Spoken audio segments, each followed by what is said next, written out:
अगला है उपलब्धि परीक्षण।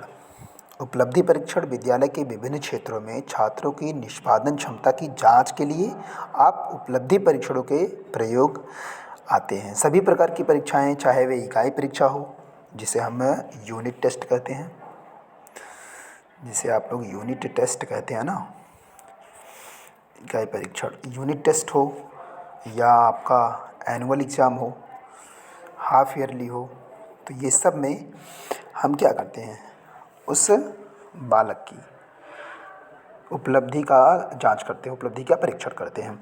उपलब्धि परीक्षणों का उपयोग अधिगम मापन के संबंध में किया जाता है। तो अगर कोई पूछता है कि उपलब्धि परीक्षण क्या होती है, अचीवमेंट टेस्ट बोलते हैं इसको इंग्लिश में, अचीवमेंट टेस्ट क्या होती है, तो इसमें विद्यालय के विभिन्न क्षेत्रों में छात्रों की निष्पादन क्षमता की जाँच की जाती है और उपलब्धि परीक्षणों का उपयोग अधिगम मापन के संबंध में किया जाता है। अधिगम के संबंधित कुछ स्थितियाँ हो सकती हैं। अधिगम की मात्रा, अधिगम की गति, दूसरों के साथ तुलना, विभिन्न क्षेत्रों में स्वयं की उपलब्धि में तुलना, उप क्षेत्रों में अधिगम का स्तर क्या रहा है, इन सारी चीज़ों को देखते हैं। जैसे यहाँ पर आप देख सकते हैं कि गुणवत्ता या न्यूनता जो भी है विषय वस्तु के क्षेत्र में उस बालक की क्या क्या जानकारियाँ हैं, इन सारी चीज़ों को हम उपलब्धि परीक्षण के थ्रू ही जानते हैं। अभिरुचि तालिका भी बनाई जाती है। आपने अपनी कक्षा में देखा होगा कि कुछ छात्र गणित की ओर झुकाव अधिक रखते हैं, कुछ लोग संगणक की ओर मतलब कंप्यूटर नॉलेज की तरफ, तो कुछ लोग साहित्यिक गतिविधियों में भाग लेना ज़्यादा पसंद करते हैं। तो इस तरीके से हम देखते हैं अभिरुचि किनकी किनकी किस क्षेत्र में है। तो सामान्य योग्यता, विशिष्ट योग्यता, विशिष्ट अभिक्षमता अनेक प्रकार के मूल्यों में होता है। तो अभिरुचियों का सामान्यतः कई प्रकार हम देखते हैं। अभिरुचि परीक्षण के उद्देश्य देख लीजिए क्या होते हैं। अध्यापकों और बोधकों को छात्रों की वरीयताओं और वर्जनाओं के संबंध में सूचना प्रदान करने में इनका उपयोग किया जाता है।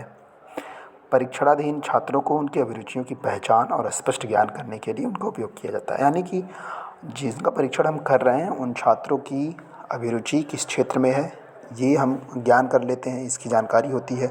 और अध्यापकों और बोधकों के बीच में यानी काउंसलर और टीचर्स के द्वारा छात्रों को कौन सी वरीयता लेनी चाहिए, कौन सी विषय लेनी चाहिए, इसका भी निर्धारण हम इसकी सहायता से कर सकते हैं। नौकरियों की ऊर्जा को विभिन्न दिशाओं में संचारित करने में भी सहायता मिलती है इसके थ्रू।